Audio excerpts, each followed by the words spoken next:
Amid the turmoil over possible tax rises in the budget and the fallout from the mistaken release of prisoners, the business of running the country goes on. Now, today, Housing Secretary Steve Reid is calling on regional mayors to help the government reach its target of building 1.5 million houses. An important point. He joins now from Westminster. I know you're frustrated that you want to get on to this important point, and people keep asking you about other things. I absolutely promise you will come to it, but you can understand that when we hear this morning 90 violent and sex offenders have been mistakenly released, one on the sex offender register still at large only from the other day. You can understand why people are so frustrated. How, as a government, can you explain what's gone so badly wrong, other than just blaming the Tories? Well, I can not only understand why people are so frustrated, Kate. I share those feelings myself. None of us wants to see somebody who should be locked up in prison accidentally released, and yet this has been going on for years. You can't explain what's gone wrong unless you point to the fact that the previous government did not invest in digitising a system which is run on tens of thousands of bits of paper. That is true, Mr. Reid, and I don't want to interrupt you, but I want to preserve time for housing.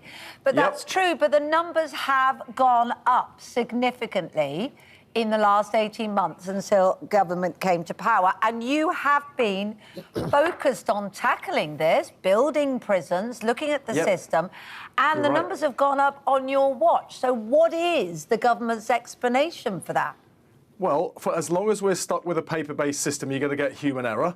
We're investing to digitise it, which the previous government didn't. Once it's digitised, instead of having bits of paper that go from person to person and follow a prisoner around, you've got a digital system. You know where they are, you know what their category is, and the sign-offs for authorising release can be properly monitored. So that is where we're going to get to. We want nobody to be released by accident from prisons, but while you've got a paper-based system that the previous government didn't invest to upgrade, we're stuck with this problem. We are taking responsibility. We are fixing it. But it's not just the release process. They'd also run out of prison places. We're building the new ones that we need. They'd run out of time in the courts to even bring to justice people carrying out offences as serious as rape and sexual assault. We're putting that back in. They sacked 21,000 police officers. We're putting more police back on the streets. We absolutely take responsibility for fixing this, but you have to ask yourself, who broke this system in the first place? And we all know. But Steve Reid, the beginning of taking any responsibility is openness and candour. And these are part of the ministerial code of being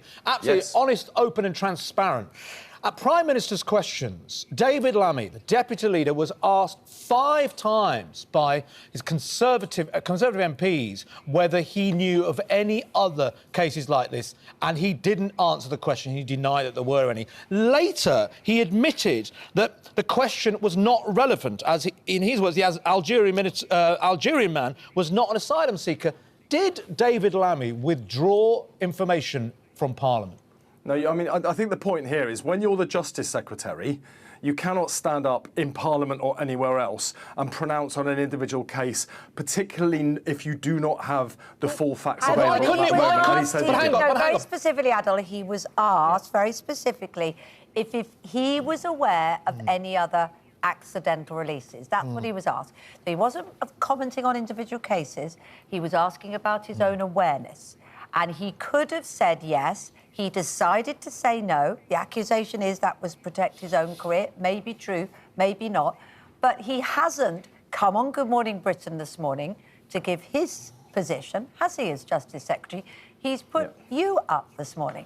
So, like the Prime Minister, are you frustrated with that? Well, I'm up, Kate, because I'm hoping to talk about the billions of pounds of investment we're doing in building more social and council housing. But I think that, you know, the Justice Secretary is right not to comment on something when he doesn't have the full details. What he's done, though, is I know he had the prison governors called together yesterday to talk to them about what was going wrong and what more the government can do to support them while we invest in digitising the system. That is the right thing to do. That is getting a grip on the problem, because the primary thing to answer is how are we we going to stop accidental releases of offenders from prison? That's what we had to stop. 800 times this happened under the previous government. It's still happening now because we haven't had enough time to digitise the system. They left in a state of disrepair. But we will do it. We will take responsibility. Right. OK, look, I mean, I think a lot of people say, well, why couldn't he have said just that? That, look, that he hasn't got all the facts at that time, but he's looking into it and he'll come back to Parliament. But he never did that. But let's move on. Just on that point, he is coming back on Tuesday. That's the next day that Parliament is sitting, and he's going to be there at that first opportunity he can. All right. OK, can we just go on to the budget here? I mean, all the signs have been, and even from the Chancellor herself, she's been out doing lots of interviews that, preparing us for a rise in income tax. However, the newly elected deputy leader of the party, Lucy Powell, has made it very clear yesterday that there should be no breaking of the manifesto pledges. That's a very senior person in the party saying that. So what is it? What's going to happen? Well, I can't. No ministers ever can comment on the budget days ahead of the budget. That's a convention that stood for decades. But we are getting on and delivering our manifesto. That's why we're investing in building the homes that we said in the manifesto we would get built. It's why we've got 5 million additional NHS appointments to cut those extraordinary waiting lists we were left with by the previous government. It's why we've increased the national minimum wage to give our lowest paid workers a pay rise. It's why we banned the multi-million-pound bonus the water bosses were awarding themselves while overseeing record levels of pollution. So we're committed to delivering that manifesto, and we'll keep doing that. Look, you want to speak about housing. You mentioned it there. We know you're passionate about that, and you want to get the promise of housing built. Tell us about that. But also, I just wonder, you're there with your poppy on. It's Remembrance Sunday. On Sunday, we were speaking to Alec Penston. He's a 100-year-old World War II veteran. Earlier on, you might not have missed it because you're so busy, but he was very moving, as people of that generation often are. But he did say he wonders what the sacrifice was for. He wonders what it was for when he looks at the state of our country. You were there in government. You're talking about potential broken manifesto promises, talking about release accidentally of sex and violent offenders. How do you feel when you look into the eyes of people like that about where we are as a nation and where your government is? Well, first off, I recognise the problems you just pointed to, and that's why we're taking responsibility to fix them.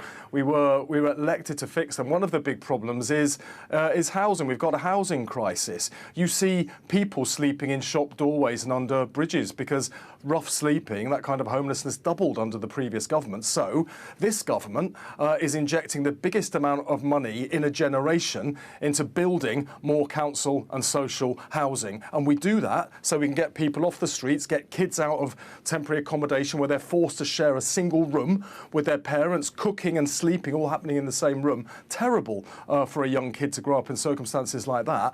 We're investing billions to build the council homes and the social homes that those families and people need so we can start to repair the damage that has been done to our country. And the announcement today is about £7 billion going to mayors up and down the country so that they can take decisions about how and where that money is spent, because they know far better in their own local regions and local cities and towns. They know better than I do sitting in an office in Whitehall. So this is devolution in action. We're putting our money where our mouth is, and we're allowing the mayors to get on and build the council homes that people have been denied for a generation.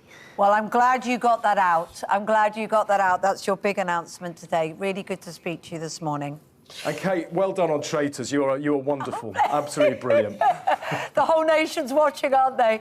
Good to speak we loved to you. It. Oh, thank you very much. Don't encourage him, Minister. Thank you very much. I'm a faithful.